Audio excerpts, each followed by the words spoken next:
Hello guys. अब मैं आपके सामने पेशे खिदमत हूँ जुलाई स्केड्यूल के साथ। इसमें आप लोगों ने क्या काम करना है? जो आप कर रहे हैं जनवरी से, वो यही कर रहे हैं आप कि आपने कोई से दो आर्टिकल्स पढ़ने हैं, एक डॉन का और दूसरा डेली टाइम्स का। और उन दोनों में से किसी एक आर्टिकल को आपने करना है पैराफ्रेज, ये काम। ठीक है। सेकंड, आपको मैंने बताया हुआ है, जनवरी से बता रही हूँ कि इन्हीं आर्टिकल में से आपने कोई 5 डिफिकल्ट वर्ड्स निकालने हैं और उनके आपने मतलब देखने हैं गूगल पे। मतलब आपने किस तरह से देखने हैं कि जब आप वर्ड गूगल पे लिखें तो वो आपको उसके उसका जो मीनिंग जो देगा वो आपने अपने पास लिखना है, उसका सिनोनिम आपने अपने पास लिखना है, और जो सेंटेंस आपको गूगल शो कर रहा होगा वो भी आपने अपने पास लिखना है। ठीक है। और साथ ही साथ आपने उसकी गूगल पर ही उसकी उसी वर्ड की उर्दू ट्रांसलेशन भी आपने जो है सर्च कर लेनी है। जब वो आपके पास आ गई तो ये आपके जो है 5 डिफिकल्ट वर्ड्स का जो काम है वो कंप्लीट होगा। यही काम आपने हर वर्ड के साथ करना है और आप देखेंगे कि आपकी कितनी ज्यादा जो है प्रेपरेशन हुई होगी जब आप प्रैक्टिकली प्रेसिएंट कॉम्पोजिशन की तैयारी की तरफ जाएंगे। क्योंकि ये एक्सरसाइज मैंने आप लोगों को हर स्केड्यूल में, आप देखेंगे कि जनवरी से स्केड्यूल शुरू हो रहा है और हर स्केड्यूल में मैं आपको ये बात करने को कह रही हूँ। तो अगर आप ये हर रोज ये काम कर रहे हैं तो आप सोचें कि आपके पास अब तक कितने ज्यादा वर्ड जमा हो गए होंगे। और साथ ही साथ आप देख लें, वीकेंड्स में आप कोई दिन रख लें जिसमें आपने पिछले वर्ड्स को भी साथ साथ रिवाइज करते जाना है। ठीक है। ये ट्राई ना करें कि आपको एक ही दिन में सारे वर्ड याद हो। ग्रेजुअली देखें, 2-2 दिन छोड़ के पिछले वर्ड्स को देख लिया, फिर 5 डेज या 6 डेज के मार्जिन के साथ फिर दोबारा पिछले वर्ड्स को साथ देख लिया। तो इस तरह आप देखेंगे कि by the end of the year बहुत सारे वर्ड्स आपके माइंड में खुद ब खुद होंगे। ठीक है। अच्छा, अब तीसरा काम जो मैंने पहले भी बताती रहती हूँ, फिर दोबारा बता रही हूँ कि जितने भी प्रीवियस हमारे सब्जेक्ट्स हैं अब तक हमारे as per schedule GSA, Islamic studies और 3 ऑप्शनल सब्जेक्ट्स जो हैं वो प्रिपेयर हो चुके हैं। तो आपने जो है फ्राइडे सैटरडे एंड संडे जो है उनकी रिवीजन के लिए जो है वो आपने मुख्तस जो है वो किया हुआ है। तो उसमें आप जो है वो रिवाइज करेंगे प्रीवियस सब्जेक्ट्स के जितने भी आपने नोट्स बनाए हैं। और फिर दोबारा वही बात आ गई कि एमसीक्यूज हमारे रेगुलर बेसिस पर चल रहे हैं, जिसमें कि इस्लामिक स्टडीज एंड जीएसए के मैंने आपको कहा था कि आपने हर रोज 10 एमसीक्यूज करने हैं किप्स की जनरल नॉलेज की बुक से। ठीक है। दूसरी बात ये कि ऑप्शनल सब्जेक्ट के पास पेपर जो हैं वो आप देख लें। सबसे पहले तो आपने सीएसएस में जितने पास पेपर्स में जितने एमसीक्यूज हैं वो प्रिपेयर करने हैं। उसके अलावा अगर आपको कोई वो कर लेते हैं आप, और उसके अलावा जो है आपके पास कोई ऑब्वियसली स्पेस बचेगी क्योंकि अगर आप बिल्कुल 10-10 एमसीक्यूज भी कर रहे हैं हर रोज तो आई थिंक ये तो बहुत जल्दी आप लोगों ने कर लिए होंगे अगर आप प्रॉपरली फॉलो कर रहे हैं स्केड्यूल को। तो आपको अगर लगता है कि आपके पास पेपर्स के जो एमसीक्यूज हैं वो प्रिपेयर हो गए हैं तो उस सब्जेक्ट की कोई भी एमसीक्यूज की कोई बुक ले लें। फर्ज करें आपने जेंडर स्टडीज उठाना है ऑप्शनल सब्जेक्ट में, आपने उसके पास पेपर्स के एमसीक्यूज आपने देख लिए। ठीक है। अब आपने क्या करना है, सेकंड स्टेप ये करना है आपने कि कोई सी बुक और मार्केट में ढूंढें जिसमें जेंडर स्टडीज के एमसीक्यूज हैं, उस बुक को आपने हर रोज कर लें, मतलब 10-10 एमसीक्यूज उस बुक के कर लें। ठीक है। तो यानी पर सब्जेक्ट आपने 10-10 एमसीक्यूज करने हैं। अगर हम देखें तो अब तक हमारे पास इस्लामिक स्टडीज एंड जीएसए और 3 ऑप्शन सब्जेक्ट्स, तो उन 3 ऑप्शन सब्जेक्ट्स के भी आप हर रोज क्या कर रहे होंगे, 10-10 एमसीक्यूज प्रिपेयर कर रहे होंगे। ठीक है, हर रोज। अच्छा, उसके बाद जो है मैंने आप लोगों को बताया वो वर्ल्ड टाइम्स मैगजीन जो है उसके एमसीक्यूज आते हैं। ठीक है, उसके एंड पर एमसीक्यूज होते हैं, वो आपने देखने हैं। They are very important. Pak MCQs website है, वो आपने हर रोज देखनी है। It is very crucial if you want to ace your MPT exam. अच्छा, अब जो है जुलाई के स्केड्यूल में चेंजेस अब काफी सारी आएंगी तो, और मेहनत भी आपको ज्यादा करनी पड़ेगी। ठीक है। पहले हम बड़े चिल माहौल में चल रहे थे, अब हमें मेहनत करनी है क्योंकि अगर आपने मेरा स्केड्यूल फॉलो किया है फ्रॉम जनवरी तो आई आई हैव स्ट्रॉन्ग बिलीव्स के आपका इतना टेम्परामेंट क्रिएट हो चुका होगा कि आप थोड़ा सा अगर आप पर प्रेशर डाल दी जाए तो आप उसको अब्जॉर्ब कर सकते हैं। देखें, अब आपने क्या काम ये करना है कि हमारे टेक्निकली 3 ऑप्शन सब्जेक्ट प्रिपेयर हो चुके हैं। आप कोई सा जो ऑप्शन जो आप रख रहे हैं जो कि as per schedule fourth optional होगा। और क्योंकि ऑप्शनल सब्जेक्ट हर बंदे का डिफरेंट होता है, तो आप क्या करें कि आप कोई भी उसमें से एक ऑप्शन आप चूज कर लें, ठीक है। वो बेसिकली फोर्थ ऑप्शन होगा पर स्केड्यूल, यानी कि आप पीछे आपके पास दो और ऑप्शंस बचेंगे प्रिपेयर करने के लिए, ठीक है।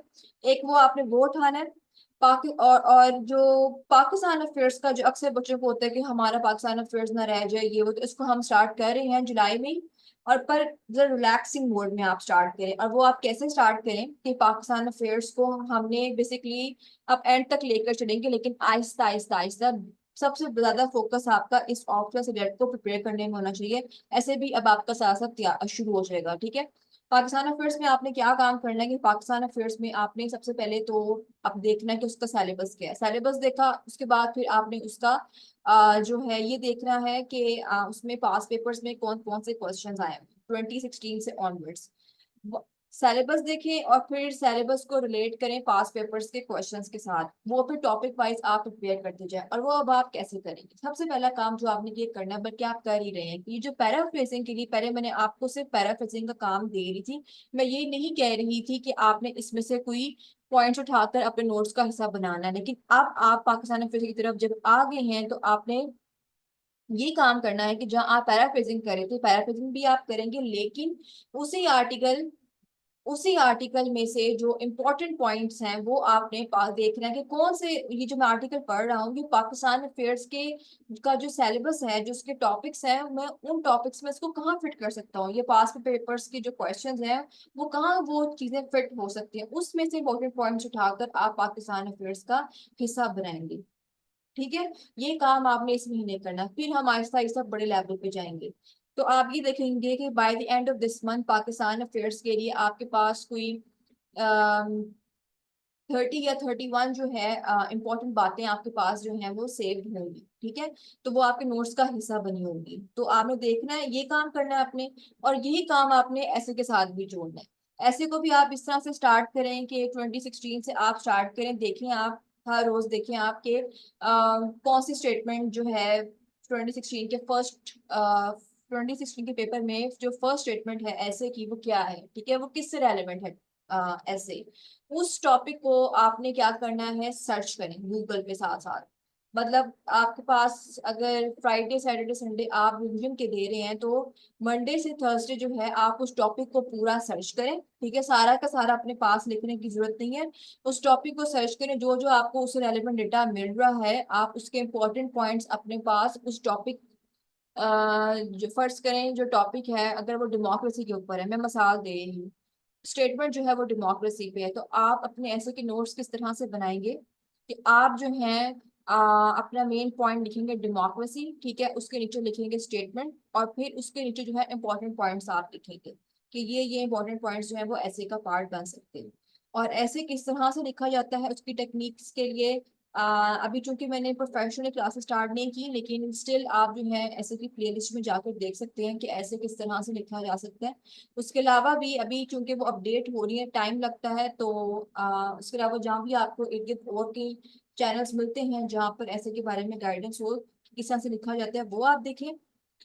और दूसरा ये है कि ऐसे के लिए डेटा कैसे इकट्ठे करना है वो इकट्ठा करना है वो भी मैंने आपको बता दिया है कि 2016 में जाएं, 2016 की पहली स्टेटमेंट को देखें वो किस पर है, उसका मेन टॉपिक अगर डेमोक्रेसी है तो एक मेन टॉपिक लें डेमोक्रेसी, और देखें और ये लिखें कि मैं ये इसकी स्टेटमेंट को सर्च कर रहा हूँ। तो स्टेप बाय स्टेप जो है वो आप देखेंगे कि आपकी जो है वो तैयारी होती जाएगी। और आपने क्या करना है कि हर हफ्ते जो है एक ऐसे को दें, ठीक है। यानी इस महीने आपके 2016 के पहले 4 जो एसेज हैं वो कंप्लीट हो जाने चाहिए। मतलब जितने भी हफ्ते एक महीने में होते हैं, 4 होते हैं या 5 होते हैं, उस हिसाब से आपने एक एक हफ्ते पूरा पूरा जो है वो आपने एक एक ऐसे को टाइम देना है, ठीक है। उसके आपने जमा करने हैं उससे रेलिवेंट पॉइंट्स, ठीक है। उसके आपने जो है फिर आउटलाइन बनानी है, और फिर जो है अगर आहिस्ता आहिस्ता लिखना शुरू करें, इंट्रोडक्टरी पैराग्राफ से स्टार्ट करें, एक हफ्ते में इंट्रोडक्टरी लिखें। फिर दूसरे ऐसे को जब आप स्टार्ट करें तो उसका आप इंट्रोडक्शन ना लिखें, आप लोग कर सकते हैं कि आप उसका कोई वैसे पैराग्राफ लिखें, कोई ओपनिंग पैराग्राफ। चलिए इंट्रोडक्शन वाला तो खैर आपने लिख लिया होगा पहले। आप ये सीखेंगे कैसे उसकी ट्रांजिशन करते हैं, कैसे सेकंड पैराग्राफ लिखा जाएगा, ठीक है, कैसे किसी ऐसे का थर्ड पैराग्राफ लिखा जाएगा, किसी भी ऐसे को पकड़ लें। लेकिन ये आप रखें कि आपने एक पूरे मंथ में आपने 4 या 5 एसेस को कंप्लीट करना है with respect to the weeks that month is possessing, ठीक है। तो ये हो गया, मैंने आपको अब जो है बड़े एफिशिएंट वे में मैंने आपको गाइड कर दिया कि आपने इस जुलाई के महीने को कैसे लेके चलना है। And keep this thing in mind कि ऐसे पाकिस्तान अफेयर जो है अब ये हर महीने चलेगा। ऑप्शनल सब्जेक्ट तो मैंने आपको बताया कि वो उसको आपने एक महीने में कवर करना है, और रिविजन के लिए आप रखें फ्राइडे, सैटरडे एंड संडे, ठीक है। So that is how you guys need to prepare for this exam. That's all for today. Thank you so much.